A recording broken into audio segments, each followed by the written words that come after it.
So I went on a boat trip in Turkey and honestly just look at this water. The sea looked unreal, the Turkish flag was flying dramatically, and everything looked like one of those travel videos rich people post after finding themselves. Honestly, I don't even know how to explain this level of beauty properly. My only regret, the weather wasn't good enough for us to jump into the water. But come with me and watch what we did instead. First, this boat was sponsored by a Turkish host for the event project.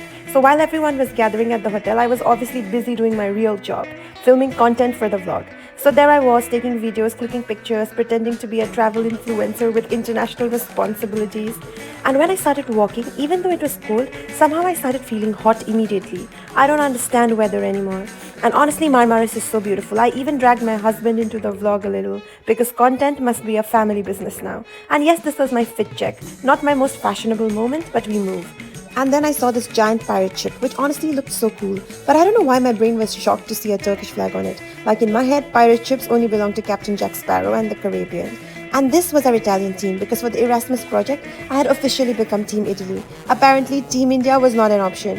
And then we all got coffee. But for once, not a single Italian ordered espresso. We all drank cold coffee instead. Honestly, I think the fancy boat trip changed the Italians too. Suddenly, everyone became aesthetic and hydrated. And honestly, I was the happiest because Italy does not understand my emotional need for good cold coffee.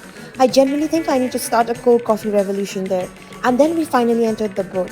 And because the carpet inside was red and there was a Turkish flag flying above us, my brain immediately decided we were VIP guests arriving for diplomatic negotiations. The boat was huge, with all these lounge chairs for sunbathing and relaxing, and honestly, the views were spectacular. But meanwhile, I was also slightly stressed because it was windy and I have the cold tolerance of a tropical lizard, despite being from the mountains. And I think I even saw a castle, although I'm pretty sure it's some government office now because there was a Turkish flag flying on top of it. Honestly, I wish I knew more history because I have absolutely no idea which empire or which era this castle belongs to. But it definitely looked important and dramatic. And just look at this view, the boats, the color of the water. No wonder they say the word turquoise came from Turkish waters because this sea genuinely looked AI generated. Honestly, sea views turned me into a philosopher immediately. And then the party vibe started. Of course, Team Serbia boys were already setting the mood like they had mentally prepared for this boat trip since childhood. Not even dancing properly, just standing there with confidence, music, energy, and somehow still making the whole boat feel like a movie scene. Meanwhile, I was there fake dancing, trying to take candid videos for myself and pretending the wind was not ruining my hair every 2 seconds. Then came Team Italy. Claudia is an actual dancer, so obviously her moves were amazing. And then Luigi joined too. And honestly, his outfit explained the weather perfectly. The weather was saying wear shorts, while the wind was saying absolutely not. And of course, the music was fully Turkish, and none of us understood a single word. But honestly, that's the crazy thing about music. Nobody knows what's happening, but everybody is still fully committed to dancing. And then even I got up with Claudia to dance. She kept telling me relax, chill, while my body continued moving with full academic pressure. I don't know why my body dances like I've been suddenly shot by invisible forces. Meanwhile, the boys from Turkey and Serbia were fully in their own world, vibing together like they had known each other for years. And honestly, I think that's the beautiful thing about Erasmus projects. You put random countries together and suddenly everybody is just bonding over music, food, and chaos. And this was apparently a local Turkish dance, which of course the Turkish people were doing perfectly. The rest of us, meanwhile, were just trying our best to copy the moves before our limbs disconnected from our bodies. There was so much dancing, food, music, and drinking happening that honestly, what more do people even need in life? And honestly, moments like this always make me realize something. When normal people from different countries actually meet, nobody is sitting there discussing diplomatic tension and international drama.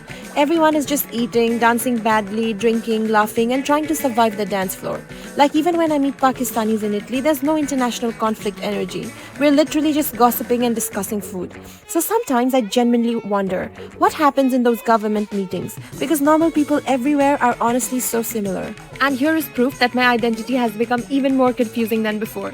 I was already a Nepali growing up in India, and now after living in Italy for so long, why am I suddenly getting excited over Italian songs on a boat in Turkey? I think part of the reason is that I haven't been home in a long time. And most parties I attend now are just Italians passionately singing the same songs together. So now a few Italian songs genuinely activate happiness inside me. This trip also made me realize my identity crisis is actually not that dramatic after all. Because here I met Turkish people living in Germany, Tamils from Sri Lanka living in Europe, people whose parents migrated generations ago, Everybody had some complicated story going on. And as an Indian Nepali growing up, I definitely had moments where I felt not Indian enough in India and not Nepali enough in Nepal. But after meeting so many people with even more layered identities, I was like, okay, wait, maybe all of us are just internationally confused together. And in a slightly sick and twisted way, this trip healed me too. Because the identity crisis of being an Indian Nepali is real, and growing up constantly feeling not Indian enough or not Nepali enough genuinely affects you. But somehow this trip made me realize maybe nobody is fully from one place anymore. Everybody is a little mixed, a little confused, a little in between. And yes, I know it's probably not the healthiest mindset to feel better because someone else has bigger problems. But unfortunately, my brain did find comfort in that a little.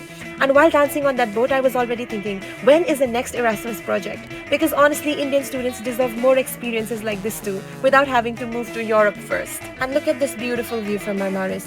This lonely little boat in the middle of the sea genuinely made me feel philosophical for no reason. Like, where is it going? Who's sitting there? Why did my brain suddenly create an entire emotional backstory for one random boat? And then all the little boats together on the water looked so peaceful.